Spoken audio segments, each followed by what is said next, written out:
Hello there, welcome back. This is a little quickie review of First Man in the Moon. The reason I'm doing this is I've taken a new camera and I want to test it. So I hopefully I won't be too fidgety. This will be a very quick review though, because I don't want to. I already said I was going to stop for Christmas, and I'm still sticking to that. I just want to see how this goes. Uh, First Man in the Moon is a wonderful Ray Harryhausen effects movie.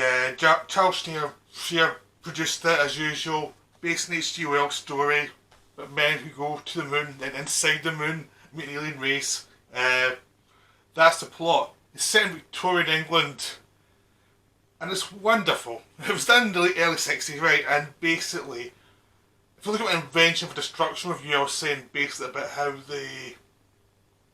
I said I liked a lot of old fashioned effects because you had to put something into them, because they weren't so technical that you needed to actually find you need something that you were adding to it.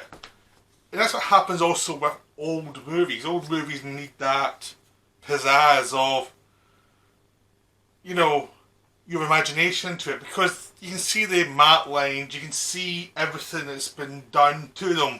So it needs you to add something to it. Which I love about old movies. You also get an older sensibility, a different sensibility, a different way of pace, and a different way of acting. This film is very theatrical. It embraces its stereotypes. It embraces its absurdity. And it knows it doesn't have the most special effects, but it does its best and it really goes for it. In a way a 60s Harryhausen movie just goes for it. That's what it's got. That's what it's great about. I mean, that's what's good about those early 50s, 60s movies. I mean, I saw them last week as well, and it had the same thing of, it didn't have great effects, but they put some work into the characters. Even though they were stock characters, they still added something to them that made you intrigued by what was going on. You always want to see more of what was happening with the characters, so you care. A lot of movies now, you don't really care. You're just like, nah, what are they? This one of the lead characters is an opportunist, and you should really hate him, and you think it annoys you the first half of the movie, but you really get into his struggle as well as the movie goes on, and really you never could in a more modern movie because they were just making the villain. And he's just a guy who's got problems. Who's a bit of a cad. That's what's missing from movies nowadays, I think. It's just the time to let people be and, to allow people to have more than a stereotype.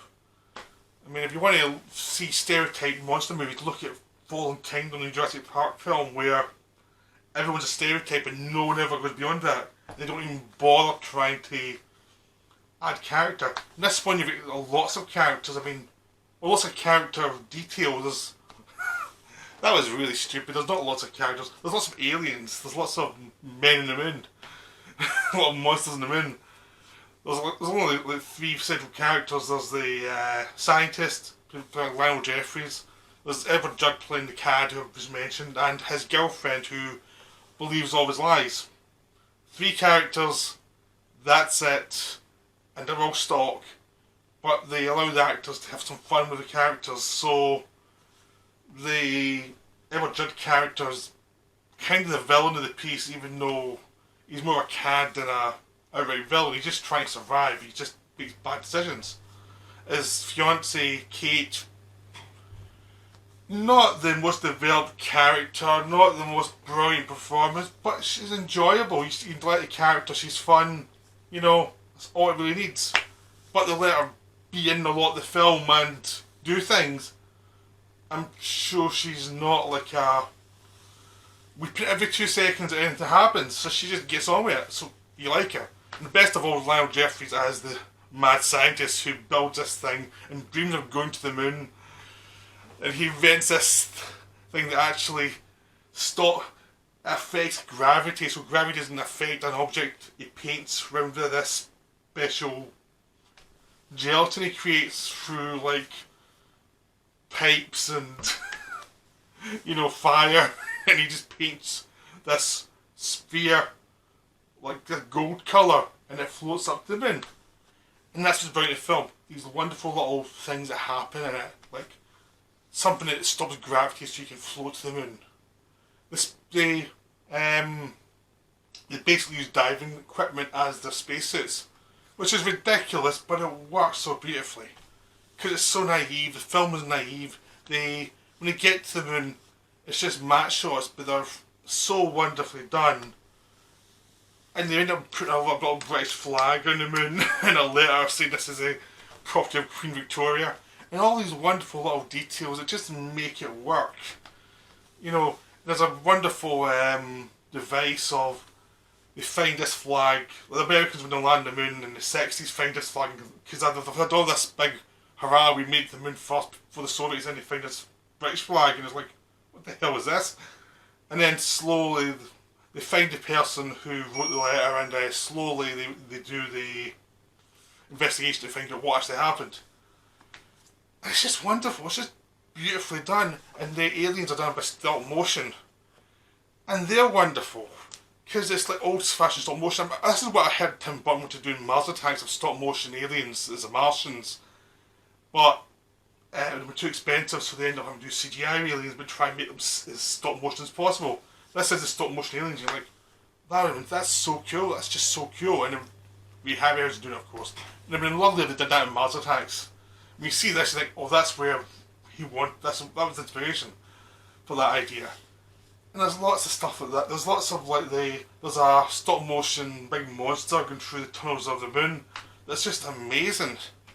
It's, you know, and the monster and the moon people, they talk and they try to work out the humans, and the humans are trying to work them out, and it's like, and Lionel Jeffries is trying to have a peaceful solution to everything, and the other guy just keeps on causing fights, and it's just great. I mean, but most of all is all the details of these big canisters of different gases, but they're using to have air in the moon that allows these moon creatures to breathe. And they're all like colour, they're all like green, yellow, red, blue. It's just wonderfully pulpy. I mean, they're wonderful things they know is scientifically inaccurate. Like they don't have any gloves in their hands as they go in the moon. They've got all this thing in their face and the diving equipment, there's nothing in their hands. And they must have known by then, because they're ready to put people into space. That was well known. You need stuff in your hands. They don't do that because it's a sensibility of a time period before that. So that's what they do. They just go for it, and all the details they're not accurate, they're a fantasy based on an earlier culture, of their fantasy of what the future would be and what science was. And it's great about that. I mean, it's done for a 60s culture, but there's a real wonderful nostalgia to it, there's a real sense of awe about the universe. And this whole idea of these creatures in the moon, and that's enough, because it sets your imagination going. Because as soon as they take that premise and just use it to just say, okay, what's actually out there, how we're going to react to things that are out there.